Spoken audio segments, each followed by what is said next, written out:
Quick hitter questions here from fantasy standpoint. Number one, Okay? Ian, you have the number one pick. Who are you taking? I guess Christian McCaffrey. It just makes too much sense. I don't know the argument against. I've thought about it a lot. Trust me, I don't know the argument against. I mean, there's other guys I could see in there, but we don't have questions health wise anymore than we do any other running back. Like, to me, that's the guy. Say McCaffrey is off the board. Everyone else is available. You want a running back. Who's your number two? Are you trying to get me to say Saquon? Because like that would be No, no. Would you? Would I mean, you? is it Saquon? Is it Brees Hall? Is it Bijan? Like, I think Brees Hall would be in the mix there. I would say Brees Hall or Saquon. Bijan is interesting because he is awesome, but hasn't exactly been as productive maybe as you'd kind of thought. I could see him sliding in some leagues. All right. Number three, Josh Allen's QB1, but as a savvy fantasy manager, as we've established you are, you might want to wait on quarterback with ADP value in mind. Which one are you targeting? So I'm in a different kind of league. We actually start three quarterbacks, and you can keep one of them. We how many start, how many we start teams two are in and this we league? 10. We start two. Oh, and we okay, I was going to say. But for me, I would take a rookie because we can keep him. If you get a rookie quarterback, like that's gold. Which one? Because here is now it's a Come settled on, debate. say Different it. way. Say it. Different Does way. it rhyme with Wade and Manuels? Or Yeah, I mean that's to Caleb me. Killians. Look, I think Caleb is gonna be awesome, awesome, awesome. But it feels like Jaden will hit the ground running a little quicker. Come on. Okay, this has been fun having you on the show. Bye-bye. Rep, she went to No. USC. So, if you besmirch Caleb Williams, all of a sudden you're in the doghouse. Well, I would also say this. You don't take a quarterback for 1 year. You surely don't take him for one fantasy draft, with all due respect. I think Caleb is going to be awesome. Like, truly, like everything the Bears fans wanted. I just know that it might take, not I know, but I think it might take him a little longer. Training camp was up and down. Now, judging him against the Bears defense is tough because I think the Bears defense is going to be really, really good. But it felt to me like Jaden Daniels had an easier time in camp. So maybe has success a little quicker. But I could see this quarterback class being among the best in recent memory. I really can. Yeah, dude, I love me some Jaden Daniels. Absolutely. Let's move on to the tight end position. And we know the elite guys are, right? I mean, you've got Andrews and Kelsey, although Andrews is a little dinged up. McBride is a guy that a lot of people like. Rapid fire, Fabs. Dalton Kincaid. All right. So if you can't get one of the top tight ends and you wait until maybe the middle rounds of your draft, like what tight end are you going to be targeting? I'm a bad person to ask because Kelsey has been my keeper for years and years. Okay. And years. I wouldn't have a great knowledgeable answer to that question. Okay. Mostly because I just coast on my laurels and pick Kelsey every year. You could say Jake Ferguson and we'll agree to agree. That's not even a sleeper. That doesn't even count. Like we have to go deeper than that. If I'm screwed, I need names. Like Hayden Hurst, I was thinking maybe like very like last round. Like, is he going to get targets? In the tight ends in that Chargers offense, maybe like a Luke Musgrave might fit this bill. I don't know. That? Anyway.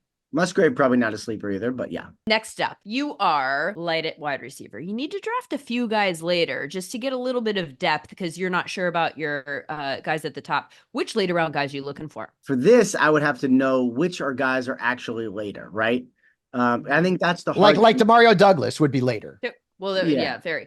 I mean, I'm looking for like who's a guy. Zay Flowers later? No, Too soon. He's mid.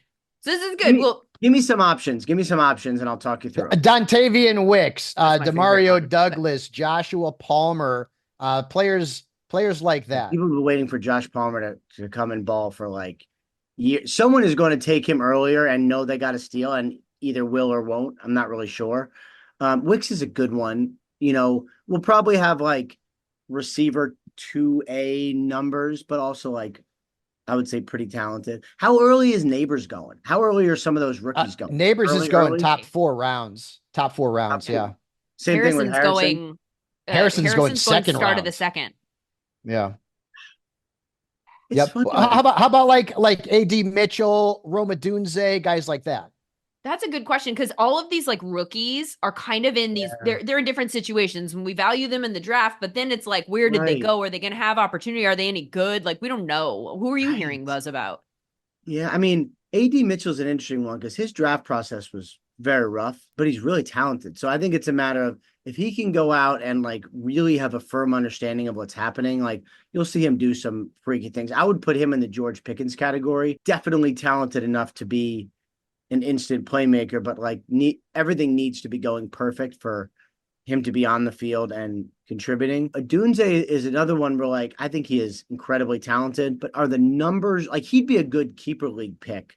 You take him somewhere in the mid rounds, and then next year, if Keenan Allen moves on or he'll be 33, like he'll be sort of more of the guy. For his talent, he should be going as early as the other guys. I'm just not sure because he has so many other weapons in his offense if he's going to get that kind of production. All right, so last one here. We're looking at the running back position. It can get thin late in drafts, but we always see running backs go down, unfortunately, with some sort of injury. Is there a running back or two that you could get late in a draft? And I'll give you an example, Jordan Mason, now that he's going to be the handcuff for Christian McCaffrey, that if that player gets playing time, that he could really be an asset in fantasy and maybe somebody who's a worthwhile late round pick. Think in terms of, because I know you don't know the rounds, right? Like, so you're like late round doesn't do me any good.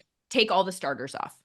No one that's starting right now is everyone who's not starting is up for grabs. How about this? Is just the name I happen to be thinking of because it came up the other day. Like, I don't know where Miles Sanders is going to go in drafts. Probably not very high. Are you laughing because that's like, no, I'm laughing. I'm laughing because last year everyone was on him and I said he stinks and he's lousy and don't draft him. And he was a bum. That's why I was laughing because I know Lindsay was thinking the same thing. I would imagine he'll get starter reps kind of early on. Really? Over Chuba Hubbard?